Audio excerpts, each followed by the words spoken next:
Hi hello नमस्कार सांगमाने पिलामानଙ୍କର ଖେଳ start ହେଇଗଲା ମାନେ ବର୍ଷା ଖରା ଶୀତ ସେମାନଙ୍କୁ କିଛି ଜଣା ପଡ଼ିବନି।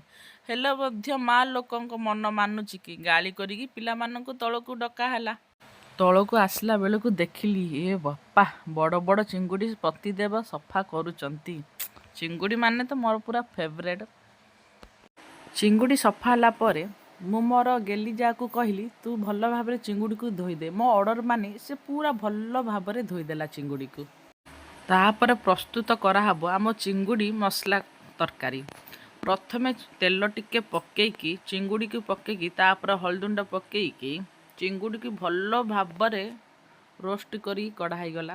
ତାପରେ ସେଇ କଢ଼େଇରେ ତେଲ ଟିକେ ପକେଇକି ଚିନି ଟିକେ ପକେଇକି ତାପରେ ପିଆଜକୁ ପକେଇକି ସେଇଟାକୁ ଭଲ ଭାବରେ ରଙ୍ଗ ହେଲା ଯାଏ ସେ ପିଆଜକୁ ଭଜା ହେଲା। ତାପରେ ଉପରେ ଟମାଟୋ ପଡ଼ିଲା। ତାପରେ ଅଦା ରସୁଣ ମସଲା ବଟା ପଡ଼ିକି ଭଲ ଭାବରେ ଭଜା ଭଜି ହେଇଗଲା। ତାପରେ ତ ଗରମ ପାଣି ପକେଇଲା ପରେ ଟକର ମକର ଗରମ ପାଣି ଫୁଟିଲା ପରେ ଯେଉଁ ବଡ଼ ବଡ଼ ଚିଙ୍ଗୁଡ଼ି ଥିଲା ତାପରେ ପକେଇ ତ ଭଲ ଭାବରେ ଫୁଟା ହେଲା। ଦେଖିପାରୁଛନ୍ତି ନା ଚିଙ୍ଗୁଡ଼ିର କଲର୍ଟା କେମିତି ହେଇଛି, ପୁରା କେରକେରା ହେଇଛି। ଘାଣ୍ଟା ଘାଣ୍ଟି କରିକି 10 ମିନିଟ୍ ଛଡ଼ା ହେଇଗଲା ଚିଙ୍ଗୁଡ଼ି ତରକାରୀ ଭଲ ଭାବରେ ସିଝିବା ପାଇଁ। ସେ ଭିତରେ ପିଲାମାନଙ୍କର ଅର୍ଡ଼ର ଆସୁଛି କି କେତେବେଳେ ଚିଙ୍ଗୁଡ଼ି ତରକାରୀ ହେବ।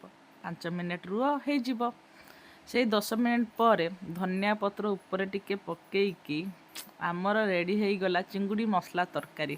ଦେଖିକି ତ ଜାଣିପାରୁଥିବେ କେମିତି ହେଇଛି, ପୁରା ଟେଷ୍ଟି ହେଇଛି ଏତେ ତରକାରୀ। ପିଲାମାନଙ୍କର ତ ଆଉ ପାଟି ଶୁଣାଗଲାନି, ଖାଇଦେଲେ। ଭଲ ଲାଗିଲେ ଲାଇକ୍ ସେୟାର କମେଣ୍ଟ ନିଶ୍ଚିତ କରନ୍ତୁ। ତରକାରୀଟା କେଡ଼େ କେଡ଼େ ହେଇଛି ତମେ ବି କରିକି ଖାଅ। ଏ